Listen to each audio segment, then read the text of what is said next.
ಪ್ರೇಮ ಕುರುಡು ಪ್ರೇಮಿ ಕುರುಡು. ಎರಡನೇ ಸಲ ಧನಂಜಯ್ ಲವ್ ವಿಶೇಷ ಕಾರ್ಯಕ್ರಮಕ್ಕೆ ಮತ್ತೊಮ್ಮೆ ಸ್ವಾಗತ. ಈಗಷ್ಟೇ ಮಾತಾಡ್ತಾ ಇದ್ವಿ, ಏನು ಆ ಟ್ರೈಲರಲ್ಲಿ ನಿಮ್ಮ ತುಂಬ ಏನೋ ಇನ್ನೊಬ್ಬರನ್ನ ಇಮಿಟೇಟ್ ಮಾಡೋವಂಥದ್ದು, ಅನುಕರಣೆ ಮಾಡಿ ಡೈಲಾಗ್ ಹೇಳೋವಂಥದ್ದು, ರವಿಶಂಕರ್ ಅವ್ರ ಥರ ಹೇಳ್ತೀರಾ, ಇನ್ನೊಬ್ರು ಸ್ಟಾರ್ ಥರ ಹೇಳ್ತೀರಾ, ಇದೆಲ್ಲ ಹೆಂಗೆ ಸಿನಿಮಾದ ಪಾರ್ಟ್ ಆಫ್ ಇದಾಗಿರುತ್ತಾ ಅಥವಾ ಜಸ್ಟ್ ಪ್ರೋಮೋಗೋಸ್ಕರ ಇಲ್ಲ ಇಲ್ಲ, ಅಲ್ಲಿ ತೋರಿಸಿರೋದು ಎಲ್ಲದೂ ಸಿನಿಮಾದಲ್ಲಿದೆ. ಇನ್ನೊಂದು ಈ ಸೆಟೈರ್ ತುಂಬ ಚೆನ್ನಾಗಿರುತ್ತೆ ಗುರು ಕಂಟೆಂಟಲ್ಲಿ ಸೆಟೈರು. ಆಮೇಲೆ ಸ್ವಲ್ಪ ನಮ್ಮ ಹೀರೋಗಳು ಅಂದಾಗ ಸ್ವಲ್ಪ ಆಡ್ಕೊಳ್ಳೋದು ಜಾಸ್ತಿ ನಮ್ಮ ಡೈರೆಕ್ಟ್ರು. ಇಲ್ಲೇನಾಗುತ್ತೆ, ಈಗ ನಾವು ಒಂದು ಹೀರೋಗಳಂದ್ರೆ ಗುರುಪ್ರಸಾದ್ ಅವರು ಆಡ್ಕೊಳ್ಳೋದು ಜಾಸ್ತಿ. ಸೊ ಅದೇನಾಗಿದೆ, ಸ್ಪೂಫು ಅಂದರೆ ಒಬ್ಬ ಹೀರೋನ ಎಷ್ಟು ಕ್ರಿಯೇಟಿವ್ ಆಗಿ ಇಂಟ್ರೊಡ್ಯೂಸ್ ಮಾಡ್ಬೋದು, ಎಷ್ಟು ಬೇರೆ ಥರ ಇಂಟ್ರೊಡ್ಯೂಸ್ ಮಾಡ್ಬೋದು, ಅದರಿಂದ ಜನ ಎಷ್ಟು ನಗ್ಬೋದು. ಸೊ ಹೀರೋ ಇಂಟ್ರೊಡಕ್ಷನ್ ಅಂತಿದ್ದಂಗೆ ಫಸ್ಟು ಎಲ್ಲ ಸಿನಿಮಾದಲ್ಲೂ ಒಂದು ಫೈಟ್ ಇರುತ್ತೆ, ಒಂದು ಸಾಂಗ್ ಇರುತ್ತೆ, ಅದನ್ನೆಲ್ಲ ಬ್ರೇಕ್ ಮಾಡಿ ನಾನೊಂದು ಬೇರೆ ಕಾನ್ಸೆಪ್ಟಲ್ಲಿ ಅದನ್ನು ಆಡ್ಕೊಳ್ಳೋ ಥರ ನಾನು ಇದು ಮಾಡೋದು ಹೆಂಗಿರುತ್ತೆ ಅಂತೇಳಿ. ಸೊ ಹಂಗಾಗಿ ಆ ಒಟ್ಟಿನಲ್ಲಿ ಎಲ್ಲ ಅವ್ರು ಯಾವಾಗಲೂ ಹೇಳ್ದಂಗೆ ಮಗು ಹುಟ್ಸೋದು ಸುಲಭ, ನಗು ಹುಟ್ಸೋದು ಕಷ್ಟ ಅಂತ ಹೇಳ್ತಿರ್ತಾರೆ ಅವರು. ಸೊ ಅಲ್ಲಿ ನಗು ಹುಟ್ಟಬೇಕಷ್ಟೇ ಥಿಯೇಟ್ರಲ್ಲಿ, ಅದಕ್ಕೋಸ್ಕರ ಏನೇನು ಮಾಡ್ಬೇಕು ಅದನ್ನೆಲ್ಲ ಮಾಡಿಸಿದ್ದಾರೆ. ಆಮೇಲೆ ಇಡೀ ಸಿನಿಮಾ ಕನ್ನಡಕ್ಕೆ ಹಾಕಿಸ್ತಾರೆ. ನಿಮಗೆ ಟ್ರೈಲರಲ್ಲಿ ನೋಡಿದ್ರೆ ಎಲ್ಲ ಕಡೆ ಕನ್ನಡಕ್ಕೆ ಹಾಕೊಂಡೇ ಕಾಣ್ತಾ ಇರ್ತೀನಿ. ಸೊ ಕನ್ನಡಕ ಹಾಕೋರು ಯಾರು ಕಳ್ಳರು, ಎದುರುಗಡೆ ಇರೋನಿಗೆ ನಾವು ಏನು ಯೋಚನೆ ಮಾಡ್ತೀವಿ ಅಂತ ಗೊತ್ತಾಗಬಾರ್ದು ಅಂದ್ರೆ ತಾನೇ ಕನ್ನಡಕ ಹಾಕೊಳ್ಳೋದು, ಕಣ್ಣು ಕಾಣದೇ ಇದ್ದಾಗ. ಐಡಿಯಾ ಎಷ್ಟೊಂದು ಜನಕ್ಕೆ ಗೊತ್ತಾಯ್ತು, ಎಲ್ಲಿ ನೋಡ್ತಿದೀವಿ ಅಂತ ಗೊತ್ತಾಗಬಾರ್ದು. ಎಷ್ಟೊಂದು ಜನ ಹುಡುಗರು ಕನ್ನಡಕ ಹಾಕೋತಾರೆ, ಹಾಗಾದ್ರೆ ಹುಡುಗಿರು ಯಾರು ನೋಡಿದ್ರು ಅವ್ರಿಗೆ ಗೊತ್ತಾಗಬಾರ್ದು ಅಂತ ಹಾಕೋತಾರೆ ಅನ್ಸುತ್ತೆ. ಏನು ಯೋಚನೆ ಮಾಡ್ತಾ ಇದಾರೆ, ಎಲ್ಲಿ ನೋಡ್ತಾ ಇದಾರೆ, ಅದೆಲ್ಲ ಗೊತ್ತಾಗಬಾರ್ದು ಅಂತೇಳಿ. ಸೊ ಆ ಥರದೊಂದು ಪಾತ್ರ ಅದು ತುಂಬ ಚೆನ್ನಾಗಿತ್ತು. ಆಮೇಲೆ ಎಷ್ಟೊಂದು ಜನ ಇಮೇಜು ಅದು ಇದು ಅಂತೆಲ್ಲ ಖಂಡಿತ ಇಲ್ಲ. ಇದೇನಾಗುತ್ತೆ, ಸಿನಿಮಾ ಮುಗಿತಾ ಆ ಪಾತ್ರ ತುಂಬ ಹತ್ರ ಆಗುತ್ತೆ. ಆ ಹುಡುಗನೂ ಅಷ್ಟೇ, ಹುಡುಗಿನೂ ಅಷ್ಟೇ, ಅಷ್ಟು ಚೆನ್ನಾಗಿ ಡಿಸೈನ್ ಮಾಡಿದ್ದಾರೆ. ಆಮೇಲೆ ತುಂಬ ಒಳ್ಳೊಳ್ಳೆ ಟಿಪ್ಸ್ಗಳಿದೆ. ಅಂದರೆ ಎಷ್ಟೋ ಜೋಡಿಗಳ ಮಧ್ಯೆ ರೊಮ್ಯಾನ್ಸ್ ಹತ್ತೋಗಿರುತ್ತೆ. ಅದೆಲ್ಲದಕ್ಕೂ ಎಷ್ಟು ಕ್ರಿಯೇಟಿವ್ ಆಗಿ ಒಂದು ಸಂಬಂಧನ ಚೆನ್ನಾಗಿ ಇಟ್ಕೋಬೋದು, ಹೆಂಗೆ ಕಾಪಾಡ್ಕೋಬೋದು, ಆ ರೊಮ್ಯಾನ್ಸ್ನ ಹೆಂಗೆ ಉಳಿಸ್ಕೋಬೋದು, ಆ ರೊಮ್ಯಾನ್ಸ್ ಅನ್ನೋ ಒಂದು ಫ್ಯಾಕ್ಟ್ರನ್ನ, ಅದ್ರ ಬಗ್ಗೆ ಎಲ್ಲ ತುಂಬ ಟಿಪ್ಸ್ಗಳಿದೆ. ತುಂಬ ವೆರಿ ಕ್ರಿಯೇಟಿವ್ ಸೀನ್ಸ್. ಅಂದರೆ ನಿಮಗೆ ಡೈಲಾಗ್ ಅಂತಿದ್ದಂಗೆ ಡಬಲ್ ಮೀನಿಂಗ್ ಡೈಲಾಗ್ಸು ಅಥವಾ ಬರೀ ಆ ಥರ ಸಂಭಾಷಣೆ ಅಂತಲೇ ಅಲ್ಲ, ಸಂಭಾಷಣೆ ಇಲ್ದಲೂ ಕೂಡ ನಗುವಂಥ ದೃಶ್ಯಗಳು ತುಂಬ ಇದೆ ಸಿನಿಮಾದಲ್ಲಿ. ಓಕೆ ಸಂಗೀತ, ನಿಮ್ಮ ಎಕ್ಸ್ಪೀರಿಯನ್ಸು ಸಿನಿಮಾ ಬಗ್ಗೆ, ನಿಮ್ಮ ರೋಲ್ ಬಗ್ಗೆ? ನನಗೆ ಇದೊಂದು ಡಿಫ್ರೆಂಟ್ ಪಾತ್ರ ಅಂತಲೇ ಹೇಳ್ಬೋದು. ಬಿಕಾಸ್ ನಾನು ಇಷ್ಟರವರೆಗೂ ಮಾಡಿದಂಥ ಸಿನಿಮಾಗಳಲ್ಲಿ ಯಾವುದು ಇದೇ ರೀತಿ ಪಾತ್ರಗಳು ಇರಲಿಲ್ಲ. ಬಿಕಾಸ್ ಇದರಲ್ಲಿ ಒಂಥರ ಮಲ್ಟಿ ಕ್ಯಾರೆಕ್ಟರ್ ಅಂತ ಹೇಳ್ಬೋದು. ನಾನು ಯಾವುದೇ ಟ್ರೈ ಮಾಡಿರಲಿಲ್ವೋ ಅದನ್ನೆಲ್ಲ ಟ್ರೈ ಮಾಡೋಕ್ಕೆ ಗುರು ಸರ್ ನಂಗೆ ಫ್ರೀಡಮ್ ಕೊಟ್ಟರು. ಸೊ ಹಾಗಾಗಿ I can say it is a multi character ಅಂತ. ಆ್ಯಂಡ್ ಸರ್ ಸಿನಿಮಾ ಶುರು ಮಾಡೋವಾಗ, ನನ್ನ ಕಾಸ್ಟ್ ಮಾಡೋವಾಗ ನನಗೆ ಸ್ಟೋರಿ ಹೇಳಿರಲಿಲ್ಲ. ಸೊ ನನಗೊಂದು ಮಾತು ಹೇಳಿದರು, ನೀ ಹೋಗ್ತಾ ನಿನಗೆ ಗೊತ್ತಾಗತ್ತೆ ಅಮ್ಮ, ಹಾಗೆ ಮಾಡು ಅಂತ. ಕತೆ ಕೇಳಿದೆ ಒಪ್ಕೊಂಬಿಟ್ರಿ? ಎಸ್, ಬಿಕಾಸ್ ನಾನು ಗುರು ಸರ್ ದೊಡ್ಡ ಫ್ಯಾನು. ಇದಕ್ಕೆ ಮುಂಚೆ ನಾನು ಅವ್ರ ಸಿನಿಮಾಸ್ ನೋಡಿದ್ದೆ, Eddelu Manjunatha and all that. So ಅವರು ಒಂದು ಪಾತ್ರನ ಜನರ ಮುಂದೆ ಹೆಣ್ಮಕ್ಳಿಗೆ ತುಂಬ ಸ್ಟ್ರಾಂಗ್ ಕ್ಯಾರೆಕ್ಟರ್ ಕೊಡ್ತಾರೆ. ಎಕ್ಸಾಕ್ಟ್ಲಿ ಅದು ಒಂದಿತ್ತು. ಆ್ಯಂಡ್ ಅದೇ ನಾ ಹೇಳಿದ್ನಲ್ಲ, ಇಷ್ಟು ವರ್ಷ ನಾನು ಮಾಡದೇ ಇರೋವಂಥ ಪಾತ್ರ ಒಂದು ನನಗೆ ಸಿಗುತ್ತೆ ಅನ್ನೋದೊಂದು ಗ್ಯಾರಂಟಿ ಇತ್ತು. ಅದನ್ನು ಜನರ ಮುಂದೆ ಜನರಿಗೆ ಕನೆಕ್ಟ್ ಆಗೋ ರೀತಿಲಿ ಅವ್ರು ಪ್ರೊಜೆಕ್ಟ್ ಮಾಡ್ತಾರೆ ಅನ್ನೋ ಒಂದು ನಂಬಿಕೆನೂ ನನಗೆ ಇತ್ತು. ಅದೇ ರೀತಿ ಅವರು ಕಂಫರ್ಟ್ ಝೋನಲ್ಲಿಟ್ಟು ನನಗೆ ಕ್ಯಾರಿ ಮಾಡಿಕೊಟ್ರು. So the experience over all was very good. ಯಾಕೆಂದರೆ ಜನರು ನೋಡಿದವರು ನಮ್ಮ ಕೆಮಿಸ್ಟ್ರಿ ಬಗ್ಗೆ ತುಂಬ ಮಾತಾಡ್ತಿದ್ದಾರೆ. ಆ್ಯಂಡ್ ಯೋಗಿ ಅವರು ಇರ್ಬೋದು, he is become very good friend. ಅದೇ ಅವಾಗಲೇ ಹೇಳ್ತಿದ್ದಂಗೆ ಕಿತ್ತಾಡ್ತಿರ್ತೀವಿ, but still we get back ಅಲ್ಲ. ಹಾಗೆ ನಿಮಗೆ ಎರಡನೇ ಸಲ ಲವ್ ಆಗಿದೆಯಾ ಯಾವಾಗಾದರೂ? ಸಿನಿಮಾದಲ್ಲ, ರಿಯಲ್ ಲೈಫಲ್ಲಿ ಲವ್ ಆಗಿದೆ, ಬಟ್ ಎರಡನೇ ಸಲ ಆಗಿಲ್ಲ.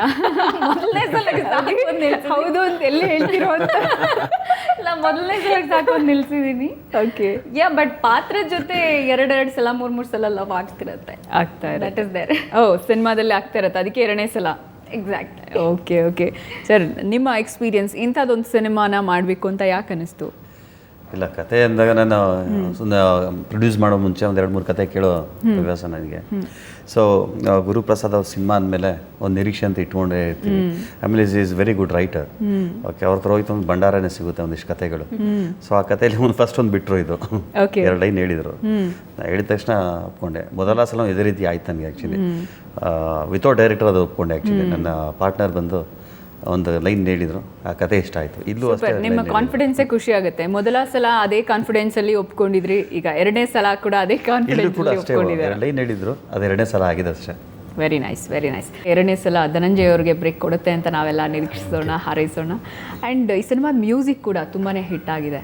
ಸೊ ಅದರಲ್ಲೂ ಅಮ್ಮನ ಹಾಡು ಕೂಡ ಇದಕ್ಕೆ ಪಕ್ಕಾ ಆಪೋಸಿಟ್ ಆಗಿ ಟ್ರೈಲರ್ ಬಂದು ನೋಡಿದಾಗ ಜನಕ್ಕೆ ಆ ಸಿನಿಮಾ ಬಗ್ಗೆ ಏನು ಭಾವನೆ ಇತ್ತು, ಅಮ್ಮನ ಹಾಡು ಬಂದಾಗ ಅದೆಲ್ಲ ಬದಲಾವಣೆ ಆಯಿತು. ಏನೋ ಬೇರೆ ಥರ ಸಿನಿಮಾ ಇರ್ಬೋದೇನೋ ಇದು ಅನ್ನುವಂಥ ಒಂದು ಇದನ್ನು ಕೂಡ ಕ್ವಶನನ್ನು ಕೂಡ ಹುಟ್ಟಾಗ್ತು. ಲಕ್ಷ್ಮಿಯವರು ಅಮ್ಮನ ಪಾತ್ರವನ್ನು ಮಾಡಿದ್ದಾರೆ 2ನೇ ಸಲ ಸಿನಿಮಾದಲ್ಲಿ. ಅದರ ಒಂದು ಹಾಡಿನ ಬಗ್ಗೆ ಹೇಳ್ತಾರೆ. ಸಾಂಗ್ಸು ಅನೂಪ್ ಅಂತಿದ್ದಂಗೆ ಈಗ ನಮ್ಮ ಸಿನಿಮಾ ವಿಜುವಲ್ಸು ಮತ್ತು ಆ ಸಾಂಗ್ ನೋಡಿದ್ರೆ ಪಕ್ಕಾ ಸಿನಿಮಾಗೆ ಏನು ಫ್ಲೇವರ್ ಬೇಕೋ ಆ ಥರ ನಮ್ಮ ನೇಟಿವಿಟಿ ಅದನ್ನು ತುಂಬ ಚೆನ್ನಾಗಿ ಅನೂಪ್ ತುಂಬ ಚೆನ್ನಾಗಿ ಹಿಡಿತಾರೆ. ನನಗೆ ತುಂಬ ಇಷ್ಟ ಆಗೋ ಮ್ಯೂಸಿಕ್ ಡೈರೆಕ್ಟರ್, ಯಾಕೆಂದರೆ ತುಂಬ ಶಾಸ್ತ್ರೀಯವಾಗಿ ಸಂಗೀತ ಕಲಿತು ಮ್ಯೂಸಿಕ್ ಡೈರೆಕ್ಟರ್ ಆಗಿರೋಂಥವ್ರು. ಸೊ ಈ ಸಿನಿಮಾದಲ್ಲಿ ಆ 4 ಸಾಂಗ್ಗಳು ನೋಡಿದ್ರೆ ಆ್ಯಕ್ಚುಲಿ ನಿಮಗೆ ಸಿನಿಮಾದ ಫ್ಲೇವರ್ ಅರ್ಥ ಆಗ್ತಾ ಹೋಗುತ್ತೆ. ಅಂದರೆ ಈ ಸಿನಿಮಾ ಇದು ಒಂದು ಫ್ಯಾಮಿಲಿ ಫಿಲ್ಮ್ ಅಂತ ಆ 4 ಸಾಂಗ್ಗಳು ಮತ್ತು ಅದರಲ್ಲಿರೋ ಸಾಹಿತ್ಯ ನೋಡಿದ್ರೆ ಫ್ಯಾಮಿಲಿ ಫಿಲ್ಮ್ ಅಂತ ಗೊತ್ತಾಗ್ತಾ ಹೋಗುತ್ತೆ. ಸೊ ಇಲ್ಲಿ ಸುಮ್ಮನೆ ಯಾವುದೋ ಒಂದು ಸಾಂಗ್ ಹಾಕಬೇಕು ಅಂತ ತುರ್ಕಿಲ್ಲ. ಸಿನಿಮಾ ಕತೆಗೆ ಸಂಬಂಧಪಟ್ಟಂಗೆ ಅಷ್ಟೇ ಸಾಂಗ್ಗಳಿರುತ್ತೆ. ಕತೆ ಸಾಂಗಲ್ಲೂ ಕೂಡ ಮುಂದಕ್ಕೆ ಹೋಗ್ತಾನೆ ಇರುತ್ತೆ. ಅದರಲ್ಲೂ ಎಸ್ಪೆಷಲಿ ಕೈ ಮುಗಿದಾಗಲೆಲ್ಲ ದೇವರು ಒಲಿಯೋದಿಲ್ಲ, ಅವ್ವ ಅಂದಾಗಲೆಲ್ಲ ಓಡಿ ಬರ್ತಾಳಲ್ಲ, ಆ ಸಾಂಗ್ ತುಂಬಾ ಚೆನ್ನಾಗಿ ರೀಚ್ ಆಗಿದೆ. ಆಮೇಲೆ ರೊಮ್ಯಾಂಟಿಕ್ ಸಾಂಗು ಹೂವ ಸುರಿದೇನು, ಸೊ ತುಂಬ ಅದ್ಭುತವಾಗಿ ಕಂಪೋಸ್ ಮಾಡಿರೋವಂಥದ್ದು, ಗುರು ಸಾಹಿತ್ಯ ಬರೆದಿರೋವಂಥದ್ದು ಸಾಂಗ್. ಆಮೇಲೆ ರೀ ರೆಕಾರ್ಡಿಂಗ್ ಕೂಡ ಅಷ್ಟೇ. ಈ ತುಂಬ ಅಂದರೆ ಅನೂಪ್, ಅದಕ್ಕೆ ರಾಗನಿಧಿ ಅನೂಪ್ ಸೀಳಿನ ಅಂತ, ರಾಗನಿಧಿ ಅನೂಪ್ ಸೀಳಿನ ಅಂತ ಹೇಳಿ ತುಂಬ ಚೆನ್ನಾಗಿ ಮಾಡ್ಯಾರ. ಹಾಗಾದ್ರೆ ಐ ಥಿಂಕ್ ಧನಂಜಯ್ ಅವರಿಗೆ ಹಾಡ್ಗಿಂತ ಡೈಲಾಗೇ ಚೆನ್ನಾಗಿ ಸೂಟ್ ಆಗುತ್ತೆ ಅನ್ಸುತ್ತೆ. ನಾವು ಹೀರೋಗಳು ಹಾಗೆ ಬರಲಿ ಒಂದ್ಸಾರಿ. ನಾವು ಹೀರೋಗಳು ಹೆಂಗೆ ಬರ್ತೀವಿ, ಯಾವಾಗ ಬರ್ತೀವಿ, ಯಾವ ಕಾಸ್ಟ್ಯೂಮಲ್ಲಿ ಬರ್ತೀವಿ ನಮಗೆ ಗೊತ್ತಿರಲ್ಲ. ಬಿಕಾಸ್ ಕಾಸ್ಟ್ಯೂಮು ಪ್ರೊಡ್ಯೂಸರ್ ಖರ್ಚು, ಮೆರೆದಾಡೋದಷ್ಟೇ ನಮ್ಮ ಕೆಲಸ. ಇದು ಟ್ರೈಲರಲ್ಲಿ ಇಲ್ಲ, ಇದನ್ನ ಇಲ್ಲಿ ಬದಲಾಯಿಸ್ಕೊಂಡು ಪ್ರೊಡ್ಯೂಸರ್ಗೆ ಮುಂದೆ ಇದಾರೆ ಅಂತ ಹಂಗೆ ಚೇಂಜ್ ಮಾಡ್ಕೊಂಡು ಬಿಟ್ಬಿಟ್ರು ನೋಡಿ ಡೈಲಾಗ್. ಸೂಪರ್. ಈ ಥರದ ಡೈಲಾಗ್ಸ್ ತುಂಬಾ ಇದೆ ಅನ್ಸುತ್ತೆ ಅಲ್ವಾ ಸಿನಿಮಾ? ಇಡೀ ಸಿನಿಮಾ ನಿಮಗೆ ಜಾಸ್ತಿ ಕೇಳಿಸೋದಂದ್ರೆ ಇಂಥ ಪಂಚಿಂಗ್ ಡೈಲಾಗ್ಸ್. ಓಕೆ, ಇನ್ನೊಂದು ಯಾವ್ದಾದ್ರು? ಖಯಾದು ಖಯಾದು ರೊಚ್ಚಿಗೆ ಎದ್ದು ಬಿಟ್ಟಿದ್ದೀನಿ, ಖಯಾದು ತಡೆಯಬೇಡ ನಿನ್ನ ದಮ್ಮಯ್ಯ ಅಂತ. ಅದು ನನಗೆ ಟಾರ್ಚರ್ ಮಾಡೋವಾಗ ಹೇಳಿದಂಥ ಡೈಲಾಗ್. ಓಕೆ, ನಿಮ್ದು ಅದಕ್ಕೆ ರಿಯಾಕ್ಷನ್ ಏನಿರುತ್ತೆ?